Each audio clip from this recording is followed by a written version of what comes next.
여러분, 하나님 사랑하십니까? 하나님 사랑하십니까? 하나님도 여러분 사랑하십니까? 적어도 그렇다면, 우리가 하나님이 날 사랑하시고 내가 하나님을 사랑한다면, 그것을 믿는다면, 그리고 우리가 믿는 하나님이 위대하시고 능력이 많으심을 믿는다면, 그리고 하나님이 완전하시고 언제나 옳으시다고 믿는다면, 하나님께서 무엇을 말씀하시든지 우리는 순종할 수 있어야 하거든요. 그런데 실상은, 현실은 그렇지 못하다는 사실이에요.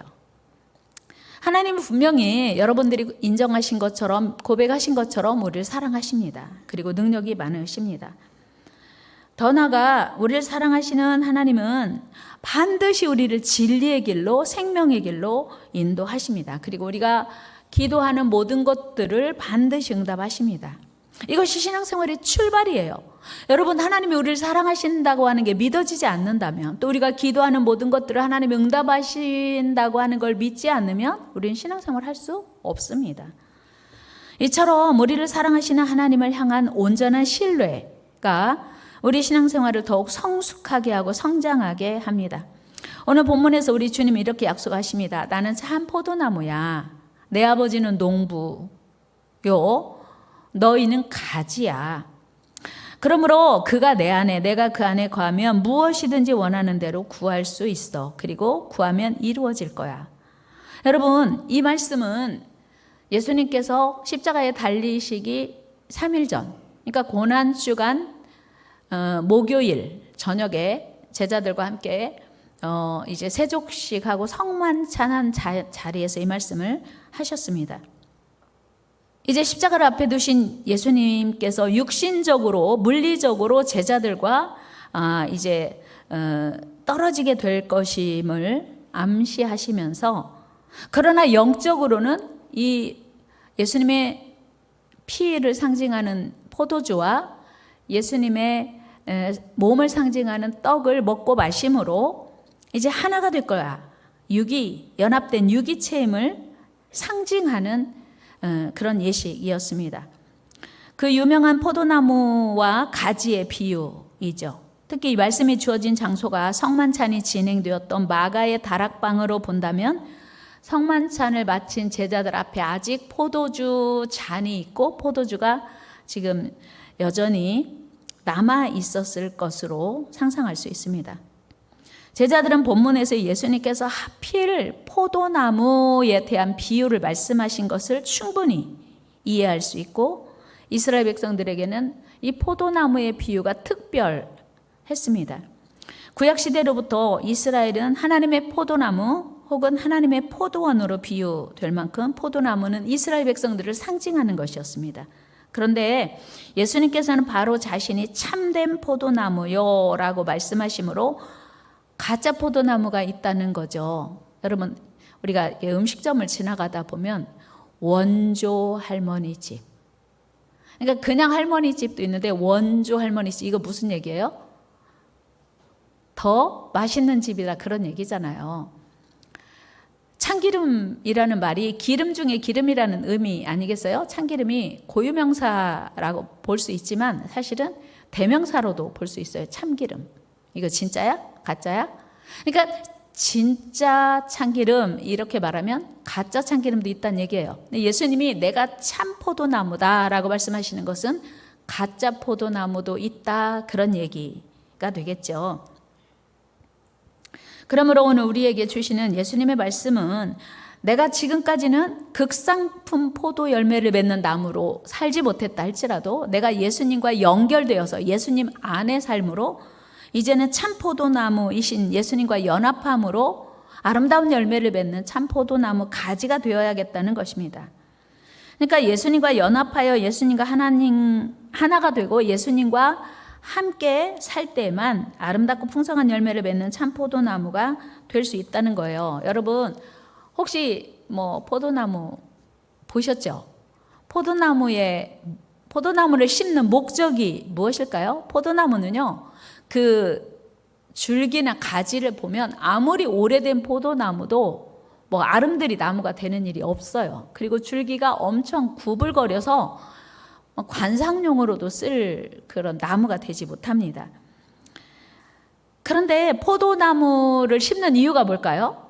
포도나무를 심는 이유는 당연히 탐스런 포도 열매를 기대하는 것이죠. 오늘 본문 5절에서 주님이 분명히 이렇게 말씀하세요. 나는 포도나무요 너희는 가지니, 다 같이, 그가 내 안에 내가 그 안에 거하면 사람이 열매를 많이 맺나니 나를 떠나서는 너희가 아무것도 할 수 없음이라. 아멘. 그러니까 포도나무 가지인 우리는 예수님께 연결된 가지로 열매를 많이 맺어야 된다는 거예요. 그러니까 예수님을 떠나서는 아무것도 할 수 없다. 아름다운 열매를 맺을 수 없다는 거죠. 그래서 우리가 포도나무이신 예수님께 잘 연결되어야 풍성한 열매를 맺는 포도나무 가지가 된다는 말씀이에요. 반드시 주 안에 거한다. 이것이 전제 조건이에요. 그러니까 풍성한 열매를 맺기 위한 전제 조건은 포도나무와 연결되어야 한다.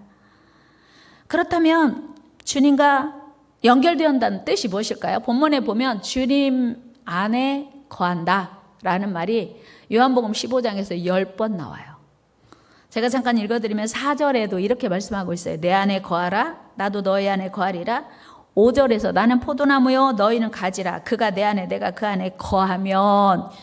6절에서도 사람이 내 안에 거하지 아니하면. 7절에서도 너희가 내 안에 거하고. 계속 주님 안에 거하라고 말씀하시는 거예요. 그러니까 오늘 우리 주님이 우리에게 말씀하신 주 안에 거하는 삶, 아버지 안에 거하는 삶은 바로 이런 거예요. 우리가 주 안에 온전히 거함으로써만 하나님을 신뢰하고 하나님과 온전한 신뢰관계가 형성이 되어야만 마치 조련사와 동물처럼 눈빛만 보아도 알게 되는 거예요.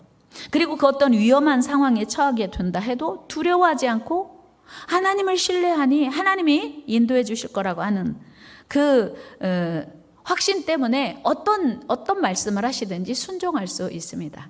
여러분, 하나님의 말씀에 기쁘게 순종하십니까? 그게 안 된다면 내가 하나님을 정말 신뢰하고 있는가를 점검해 봐야 돼요. 내가 하나님 말씀에 기쁘게 순종할 수 없다면 나는 하나님을 과연 신뢰하고 있는가? 여러분, 신뢰란 믿고 의지하는 것입니다. 영어로는 trust, believe in 입니다. 여러분, 지금 여러분이 하나님 안에 거하고 있습니까? 하나님을 신뢰하십니까? 같은 말이에요. 내가 하나님 안에 거하고 있나? 하나님을 신뢰하고 있나? 하나님이 날 사랑하심이 믿어지나? 이게 우리 신앙생활의 바로미터예요. 여러분, 하나님을 신뢰하시기를 축복합니다. 신앙생활은 우리를 사랑하시는 하나님을 전적으로 믿고 의지하는 일입니다. 하나님을 믿고 의지하는 자는 또한 내 문제를 온전히 하나님께 맡길 수 있어요. 내가 아들을 사랑하고 남편을 사랑하지만 또 아내를 사랑하지만 여러분, 남편이 아내가 내 문제를 다 해결해 줄 수 없어요. 아들이 든든하지만 아들이 내 문제 다 해결해 줄 수 없습니다. 그런데 하나님은요, 우리를 낳으셨고 지으셨고 생사화복을 주장하시고 지금도 인도하세요. 그분이 나와 함께 하신다고 하는 게 믿어지기만 하면 우리 삶은 훨씬 더 담대할 수 있어요. 당당할 수 있어요. 두렵지 않을 수 있습니다. 그리고 하나님께 내 삶의 모든 문제를 맡길 수 있습니다. 그리고 그 하나님께 계속 같이 동행하면서 묻는 거예요. 하나님, 내가 나아가야 할 길이 어디입니까? 무엇입니까? 언제 가야 합니까? 그렇게 모든 문제들을 하나님께 여쭙고 그리고 하나님께서 말씀하시는 대로 순종하며 가면 되는 거예요. 다윗은요, 늘 자신의 거취를 하나님께 물었고 하나님이 말씀하시는 대로 인도하시는 대로 믿고 순종했습니다. 우리 사무엘상 23장 4절 5절 말씀 읽어요. 시작. 다윗이 여호와께 다시 묻자온대 여호와께서 대답하여 이르시되 내가 블레셋 사람들을 네 손에 넘기리라 하신지라. 다윗과 그의 사람들이 그일라로 가서 블레셋 사람들과 싸워 그들을 크게 쳐서 죽이고 그들의 가축을 끌어오니라. 다윗이 이와 같이 그일라 주민을 구원하니라. 블레셋에 포로로 잡힌 그들을 가서 구원해야 됩니까? 아니면 그들이 더 강해서 멈춰야 됩니까를 다윗이 물었어요. 하나님이 가래요. 하나님 말씀하신 대로 갔더니 진짜 그일라 거민들을 구원하고 뺏겼던 가축들을 다 찾아올 수 있게 되었던 거예요. 그러니까 다윗은 자기가 행동하기 전에 항상 하나님께 물었고 말씀하신 대로 응답하신 대로 행동한 거예요. 이것이 아버지 안에 거하는 자의 삶의 모습이에요. 여러분은 언제 하나님께 질문하십니까? 그리고 하나님께서 말씀하신 대로 어떻게 순종해 오셨습니까? 여러분, 하나님께 늘 묻고 순종하는 것이 신앙생활의 바른 삶을 사는 방법이에요. 여호수아가 이스라엘 백성들을 이끌고 가나안을 정복할 때 하나님께서 말씀하셨어요. 야, 하루에 한 바퀴씩만 돌아. 6일 동안 그렇게 하고 7째 날은 7번 돌면 돼. 여호수아는요, 토달지 않았어요. 그렇게 순종했어요. 우리 여호수아 6장 2절 3절 읽어요. 시작. 여호와께서 여호수아에게 이르시되 보라 내가 여리고와 그 왕과 용사들을 네 손에 넘겨주었으니 너희 모든 군사는 그 성을 둘러 성 주위를 매일 한 번씩 돌되 엿새 동안 그리하라. 아멘. 지금 이스라엘 백성들이 그 여리고를 선두로 해서 여호수아를 선두로 해서 여리고성을 함락시켜야 돼요. 정복해야 돼요. 전쟁해야 돼요. 그 안에 원주민들이 살고 있어요. 그런데 한 바퀴씩 성을 돌으래요. 우리 안에 이런 생각 들지 않아요? 하나님, 한 바퀴씩 돈다고 문제가 해결돼요? 그런데 여호수아는 하나님이 하라는 대로 했어요. 잔말 말고, 불평 말고, 따지지도 않고. 그 대신 하나님이 이스라엘 백성들에게 말금식을 시켰어요. 조용히 해. 딴 말 하지 마. 그런데 지금 그 여리고성의 상태는 어떠냐면요. 개미 한 마리도 들어갈 수 없는, 나갈 수 없는 철통 수비하고 있는 거예요. 여호수아 6장 1절 말씀 한번 읽어요. 시작. 이스라엘 자손들로 말미암아 여리고는 굳게 닫혔고 출입하는 자가 없더라. 아멘. 그러니까 지금 그 여리고성이 보통 강한 성이 아니에요. 아주 철벽의 성이라고 소문난 성인데 이스라엘 백성들의 소문을 들은 거야. 야, 이스라엘 백성들이 지금 여리고성을 향하여 다가온대. 그런데 그들이 믿는 하나님이 얼마나 위대하신지 홍해를 갈랐대. 그러니 홍해를 가르고 요단강을 갈라서 육지처럼 건너게 하신 하나님이 여리고성 이제 뭐 무너뜨리는 거 일도 아니지 않을까? 우리 조심해야 돼. 그리고 막 하여튼 물샐 틈 없는 방비를 하고 지금 철통 수비를 하고 있는 거예요. 어떻게 들어갈까요? 어떻게 그 성을 점령할 수 있을까요? 아마 많은 사람들이 불가능하다 이렇게 생각했을 수도 있어요. 순종하기 어려운 명령이죠. 그 철벽의 성을 한 바퀴씩 돌아 마지막 날 7바퀴 돌아 그렇게 한다고 무너져? 이건 불가능한 일일 거야 라고 생각할 수 있는데 여호수아는 그리고 이스라엘 백성들은 그대로 순종했어요. 우리 6장 11절 말씀 한번 같이 읽어봐요. 시작. 여호와의 궤가 그 성을 한 번 돌게 하고 그들이 진영으로 돌아와서 진영에서 자니라. 아멘. 한 번 돌으려고 모든 이스라엘 백성들이 일어나서 그 하나님이 정해주신 순서대로 언약궤를 앞세우고 제사장들을 앞세우고 돌고 와서 끝. 자, 오늘은 쉬세요. 야, 뭐야? 겨우 이거 하려고 우리를 출동시킨 거야? 그럼 하나님이 오늘은 그거만 하라고 하셨거든. 그리고 마지막 날 6째 날까지 계속 그렇게 했어요. 14절도 한번 같이 읽어볼까요? 시작. 그 둘째 날에도 그 성을 한 번 돌고 진영으로 돌아오니라. 엿새 동안에 이같이 행하니라. 아멘. 사실은요, 하나님이 말씀하신 것을 순종하는 것은 쉽기도 하고 어렵기도 해요. 여리고성을 무너뜨리는데 한 바퀴씩 돌으래요. 쉬워요, 어려워요? 쉬워요, 어려워요? 쉽지요. 근데 이게 이렇게 쉬운 거를 하면 무너진다고? 그래서 어려운 거예요. 너무 쉬워서 어려운 거예요. 그런데 엿새 동안은 그렇게 했어요. 그리고 마지막 날 7번째 날은 7번 돌았어요. 15절 말씀 읽어요. 시작. 7째 날 새벽에 그들이 일찍 일어나서 전과 같은 방식으로 그 성을 7번 도니 그 성을 7번 돌기는 그날뿐이었더라. 그러니까 철저하게 하나님 말씀하신 대로 한 바퀴 돌으라면 한 바퀴, 7바퀴 돌으라면 7바퀴 도는 거예요. 그런데 놀랍게도 바로 그날 여리고성은 하나님의 약속대로 무너졌어요. 무너졌어요. 창과 칼이 아니라 망치 무슨 한마가 아니라 그냥 하나님이 말씀하신 대로 돌았더니 무너진 거예요. 그 견고한 성이. 여러분, 어떻게 이 일이 가능했을까요?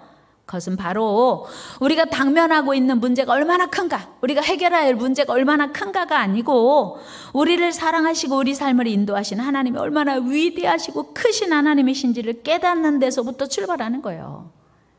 여호수아는요, 하라는 대로 했어요. 그랬더니 됐어요. 그런데 우리는 하나님 능력 없어요. 하나님 그건 아니에요. 우리는요, 하나님 말씀 순종하는 것보다 내가 똑똑해. 여러분 생각해 봅시다. 하나님이 똑똑해요? 내가 똑똑해요? 말은. 근데 사실은 어때요? 옆 사람에게 물어봐요. 집사님아, 하나님이 똑똑하다고 믿으십니까? 내가 똑똑하다고 믿으십니까? 우리는요, 머리로는 하나님이 위대하셔, 하나님은 강하셔라고 믿는데 살기는 내가 알아서 다 사는 거야. 내가 할게. 우리 그렇게 살잖아요. 이게 신앙생활의 문제인 거죠. 그러니까 어떻게 하나님의 말씀과 우리 생각 사이를 좁히는가, 이 갭이 없어지는 것이 신앙생활 잘하는 거예요. 여러분, 하나님의 위대하심을 믿고 하나님의 날 사랑하심을 믿는다면 모든 문제는 이제 하나님께 맡기는 거예요. 오늘 7절 말씀 보면요, 한번 읽어봐요. 시작. 너희가 내 안에 거하고 내 말이 너희 안에 거하면 무엇이든지 원하는 대로 구하라. 그리하면 이루리라. 아멘. 그러니까 하나님과 연합이 되고 하나님을 신뢰하는 관계가 형성이 되면 무엇이든지 원하는 대로 구하래요. 그런데 우리는 앞에 전제를 하지 않고 그냥 구하기만 해. 목사님 기도하라고 해서 했더니 안 됐는데요. 왜 안 됐을까요? 너희가 내 안에 거하고 내 말이 너희 안에 거하면 이 전제가 해결이 안 되니까 아무리 기도해도 응답이 안 되는 거예요. 그래서 우리는 기도를 많이 하는 것보다 중요한 것은 하나님과의 관계를 형성하는 거예요. 오늘 나는 하나님 안에 거하고 있는가 다시 확인해야 됩니다. 여러분, 믿음은 신뢰예요. 하나님을 신뢰하는 자는 기도할 수 있습니다. 왜요? 기도하면 무엇이든지 응답해 주신다고 하셨으니. 여러분, 성경에서 기도를 가장 많이 하신 분이 누구게요? 예수님이에요. 예수님은요, 하루를 시작하기 전에 새벽 미명에 기도하셨어요. 예수님은 하루 마침을 기도를 하셨어요. 매일 감람산에 가셔서 하루 저녁을 습관적으로 기도로 마무리하셨습니다. 예수님은 사역을 앞두고도 늘 기도하셨어요. 죽은 나사로를 살려야 되는데 무덤 앞에 가서 먼저 기도하셨어요. 그리고 죽은 나사로를 살리셨거든요. 그랬더니 죽은 나사로가 살아난 거예요. 또 하나님 감사합니다. 또 기도하셨어요. 예수님의 삶은요, 기도의 연속이었어요. 제자들에게 그 귀신 들린 아들을 데리고 온 아버지가 우리 아이를 좀 살려주세요. 제자들이 아무리 애를 써도 안 나서요. 근데 예수님 오셔서 바로 낫게 됐거든요. 제자들이 물어봤어요. 예수님, 우리는 열심히 했는데 안 나았거든요. 근데 예수님 왜 금방 나아요? 그랬더니 이렇게 말씀하세요. 기도 외에는. 한번 해볼까요? 기도 외에는 이런 유가 나을 수 없느니라. 여러분, 오늘 우리가 하나님과 신뢰관계를 회복해야 할 이유입니다. 바울은 복음 전파하다가 옥에 갇혔어요. 복음 전하다 옥에 갇혔으면요, 기도가 나올까요? 원망이 나오죠. 불평이 나오죠. 하나님, 복음 전하라고 해서 복음 전했는데 어떻게 감옥에 갇힐 수 있습니까? 그것도 심히 두드려 맞고 발도 손도 묶였어요. 그리고 감옥에 갇혔어요. 그럼 찬송 안 나와야 돼요. 기도 안 나와야 돼요. 바울과 실라가 뭐 했어요? 기도했어요. 찬송했어요. 제 얘기가 아니고 확인해 봅시다. 사도행전 16장 25절 시작. 한밤중에 바울과 실라가 기도하고 하나님을 찬송하며 죄수들이 듣더라. 아멘. 조용히 기도한 것도 아니에요. 그 감옥에 있는 다른 죄수들도 감옥이 쩌렁쩌렁 울릴 만큼 자기 하나님께 기도했고 찬송했습니다. 그리고 어떤 일이 일어났습니까? 놀랍게도 갑자기 그들이 갇혀있는 옥터가 흔들리고 지진이 일어나면서 옥문이 다 열렸어요. 여러분, 감옥에 갇혔는데 옥문이 열렸으면 야, 우리 도망가라고 하는 거 아니야? 보니까 간수도 자고 있어. 야, 빨리 도망가자. 아니요. 이들은요, 여전히 환경이 바뀌어도 하나님께 집중했어요. 우리는요, 어려운 일 있다가 갑자기 좋은 문제가 해결되고 좋은 일 있으면요, 그때부터 내 맘대로 해요. 어때요? 여러분 한번 생각해 보세요. 내가 진짜 기도하고 간절히 사모하던 일이 해결돼요. 그러면 그때부터 이제 내 맘대로 하는 거예요. 바울과 실라는 그때도 여전히 하나님의 뜻을 기다린 거예요. 도망가지 않았어요. 간수가 자다가 보니까 옥문이 열렸네요. 당연히 도망갔으리라 생각하고, 그때 당시에 간수들은요, 로마의 법은요, 죄수를, 자기가 지키고 있는 죄수가 하나 없어지잖아요. 잃어버리잖아요. 탈옥수가 생기면, 그러면 간수가 대신 형을 살아야 되는 법이 있었대요. 그러니까 이제 나는 죽은 목숨이야. 그러니까 자결하려고 했는데 바울과 실라가 말하면 야 죽지 마. 우리 안 도망갔어. 그랬더니 그 간수가 깜짝 놀라가지고 갑자기 죄수였던 사울에게 선생님 우리가 어떻게 하여야 구원을 얻으리까 질문하는 거예요. 그랬더니 주 예수를 믿으라. 그래야면 너와 내 집이 구원 얻으리라. 하나님의 계획은 이들이 복음 전하다 감옥에 갇힌 이유가 단순히 이들이 매맞고 고통받으라고 하는 게 아니라 감옥에 있는 간수를 구원하기 위함이었던 것을 이들은 알지 못했지만 결과적으로 그들을 구원하게 된 거예요. 이게 하나님의 역사인 줄로 믿습니다. 우리가 잘못한 것도 없는데 점점 어그러진 길로 갈 때도 불평하지 말아야 할 이유예요. 아하, 하나님의 뜻은 거기에 있었구나. 여러분, 어떻게 바울이 감옥 안에 들어가서 그 안에 있는 간수를 전도할 수 있겠어요? 이 간수가 빌립보 교회를 개척하는데 아주 중요한 개척 멤버가 되었던 거예요. 이게 하나님의 계획입니다. 여러분, 하나님을 신뢰해야 될 이유예요. 여러분, 하나님을 신뢰하십니까? 하나님의 능력을 믿으십니까? 하나님의 사랑을 믿으십니까? 그렇게 되기를 축복합니다. 하나님을 신뢰한다는 건 뭐냐면 우리의 시선을 하나님께 고정한다는 거예요. 하나님께서 어떤 말씀을 하시든지 그대로 순종할 만반의 준비가 되어 있어요. 하나님 말씀하시면 바로 순종할게요. 근데 우리는 고민이 참 많아요. 순종해야 되나? 말아야 되나? 그리고 그 순종이 나를 괴롭게 하고 힘들게 하는 것 같아서 늘 순종을 갈등합니다. 이유는 하나님을 신뢰하지 않기 때문이에요. 하나님의 사랑을 믿지 않는 거예요. 마지막으로 이야기 하나 하고 말씀 마치려고 합니다. 무더운 여름 어느 중앙 아프리카에서 있었던 일입니다. 한 선교 본부 근처에 커다란 나무 그늘에 필립이라고 하는 어린 소년이 놀고 있었습니다. 그런데 갑자기 아버지가 그를 급히 부르는 거예요. 야, 필립아, 빨리 엎드려. 배를 바닥에 되도록 바짝 붙이고 엎드려. 필립은 놀다가 무슨 일인지 몰랐지만 아버지가 야, 빨리 엎드려. 그러니까 자기도 모르게 바닥에 납작 엎드렸어요. 야, 빨리 기어와. 손과 발로 막 힘을 다해서 이제 그 나무 밑에서 아버지가 있는 곳으로 기어갔어요. 그랬더니 아버지가 이제 일어나서 걸어와도 돼. 그래서 일어나서 아버지께 걸어갔더니 아버지가 이렇게 말씀하시는 거예요. 야, 네가 놀고 있던 나무 위를 바라봐라. 갑자기 뒤를 돌아서 나무 위를 바라보니까 어마어마하게 큰 뱀이요, 혀를 낼름거리면서 필립을 노리고 있었던 거예요. 만약에 이 필립이 아빠, 나 여기서 더 놀고 싶어요. 여기 시원한 나무 그늘 좋은데 왜 나를 오라고 하세요? 했더라면 어떻게 되었을까요? 오늘 우리의 신앙생활을 다시 점검해야 될 이유예요. 하나님께서 야, 너 지금 거기 그 자리에 있는 거 맞아? 너 빨리 일어나. 일어나. 빨리 아버지께 나와. 그럴 때 하나님 저 여기 너무 좋아요. 아버지께 나아가는 거 귀찮아요. 힘들어요. 피곤해요. 라고 한다면 어떻게 될까요? 하나님 우리를 생명으로 인도하시고 싶어 하시는데 늘 거부하고 거절하고 갈등하고 고민한다면 하나님은 우리를 위해서 일하실 수 없는 이유예요. 우리가 하나님의 말씀 안에 거해야 되는 중요한 이유입니다. 여러분, 오늘 우리의 신앙을 사랑 많으신 하나님 안에 근거를 두고 있어야 합니다. 아버지께서 무엇을 말씀하시든 그 일은 언제나 옳으시기 때문이에요. 내 마음에 들지 않아도 언제나 선하시고 아름답기 때문이에요. 그래서 우리는 순종해야 합니다. 우리를 향한 아버지의 계획은 내가 생각한 시간에 내가 생각한 방법으로 응답되지 않아도 하나님은 지금도 일하고 계십니다. 하나님은 우리를 사랑하시기에 지금도 일하고 계심을 믿습니다. 하나님은 분명히 가장 좋은 타이밍에 우리에게 좋은 곳으로 주실 줄 믿습니다.